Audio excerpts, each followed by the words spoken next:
السلام عليكم ورحمة الله تعالى وبركاته. ما سحبت بالبوجوكتاني سلبون ومقليسان waxaa ku soo dhawaataan shabakada City Groups magacaygu waa Cabdi Daahir. Daba janalka waxaa ku soo kordhinay barnaamij cusub oo loo yaqaano wararka Tech oo ugu talagalnay in dhalinyarta ku xiran janalka uga faa'iideystaan waxyaabaha ku cusub tiknoolajiyada maadaama janalka kaliya uga hadalno software-iska application-nada iyo waxaas laakiin insha Allah waxaan rajaynaynaa in dhalinyarteena ay la qabsadaan caalamka ee waxyaabo badan ay ka ogaadaan oo la jeedaayo tiknoolajiyada.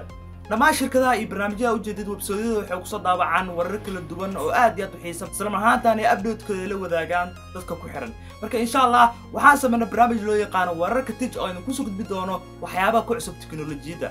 haddaba ku soo dhawaada wararka Tech part 1 haddaba daawada inta barnaamijka ku gelin waxaa si caadi ah noo heed aan shadood u sameyn jirnay laba ku xina saacad shabakada City Groups haddaba shadoodkana ku maanta waxaa galay maslax boss soo kale shadoodkana maanta waxaa galay Somali TikTok fadlan subscribe ugu samee channelkooda si ay wax badan uga faa'iidaan haddaba ku soo dhawaada muuqaalka maanta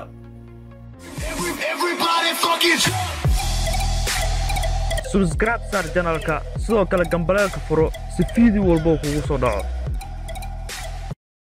qodobka daawadayaal barnaamij soo qaadano waxay tahay WhatsApp ayaa ugu dambeyn website-keeda ku soo daawacday in version-ka 2.13.3 ay soo saari doonto fingerprint barnaamijkan loo talagalay qofka markuu WhatsApp galayo inuu ku galo fingerprint yani barnaamijkan wuxuu qaas u noqon doonaa oo kaliya dadka isticmaala Android-ka waliba 6.0.3 dadka ka sareeya waxa uu la jeedaa yani version-iska telefoonada wixii 6.0.3 iyo wixii ka dambeeya ayaa yani barnaamijkan kaliya isticmaali doona sidoo kale barnaamijkan laguma talagelin sida sheegeen WhatsApp in iPhone-iska lagu isticmaalo iPhone barnaamijkan laguma talagelin يعني ما laga yaabo in loo soo saaro xitaa haddaba su'aashaas weydiinaysa waxay tahay waa maxay sababta loogu diidayo yani ayaga waxa loo soo saari doonaa WhatsApp oo lagu furayo Face ID yani face-kan ayaa lagu furi doonaa yani waa cajiib telefoonada xitaa Android-ka qaar kamid ah ma lahan fingerprint inay Face ID lahaadaan waxyaabo sida daayay marka waa barnaamijkii ugu koowaad ee social media ah oo dadka ku wada hadlaan loo soo saaray barnaamijkan fingerprint iyo Face ID qodobka daawada barnaamijka noo saaray maanta waxay tahay YouTube ayaa soo saartay ugu dambeyn barnaamij loo yaqaan New Guster oo uu talagashay dadka iOS-ka isticmaala waliba dadka iPhone X, iPhone XR, iPhone XS yani iPhone X wixii ka dambeeyo yani dadkaas ayaa loogu talagalay haddaba faa'iidada barnaamijkan daawada waxay tahay markaad YouTube aad daawanaysid markaa muuqaal ku dhufatid oo muuqaalka daawatid oo muuqaal kale aad gudubtid muuqaalkii hadda soo dhaafayso ma u soo laabi kartid يعني waa laga joojiyay laakiin versionada hore ee YouTube ay lahaayeen marka hadda yani waxa loo soo saaray dib loogu soo celsho muxuu ahaa dadka iOS-ka isticmaala sida iPhone X iyo iPhone XR waa barnaamij aad u xiiso badan marka waxaad isweydiinaysaa waa maxay sababta dadka Android-ka loogu isticmaali waayo ama dadka Android-ka loogu soo daawaayo haddaba way soo wadaan laakiin meeshan ka hadla arrintaasi يعني waa la rajaynayaa in Android-ka ayagana loo soo saaray in barnaamijkaas ee telefoonadooda ay ku isticmaali karaan qodobkeena saddexaad ahna qodobka ugu dambeeya maanta barnaamijka inoo saaran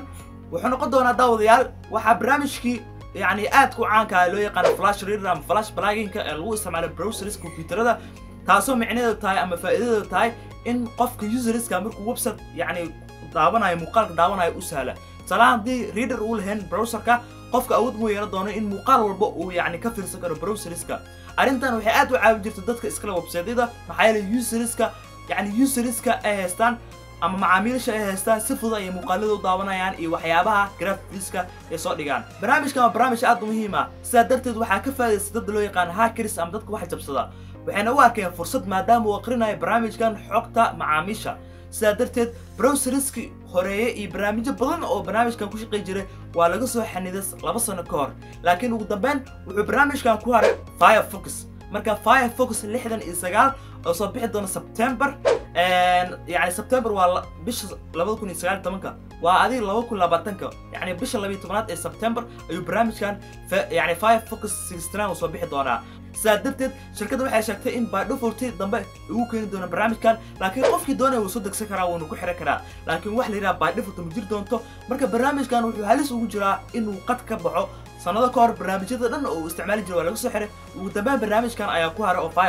Firefox wuxuu sheegay in 2020 ama yani September 2019 in barnaamijkan ku soo diri doonaan version-kooda 69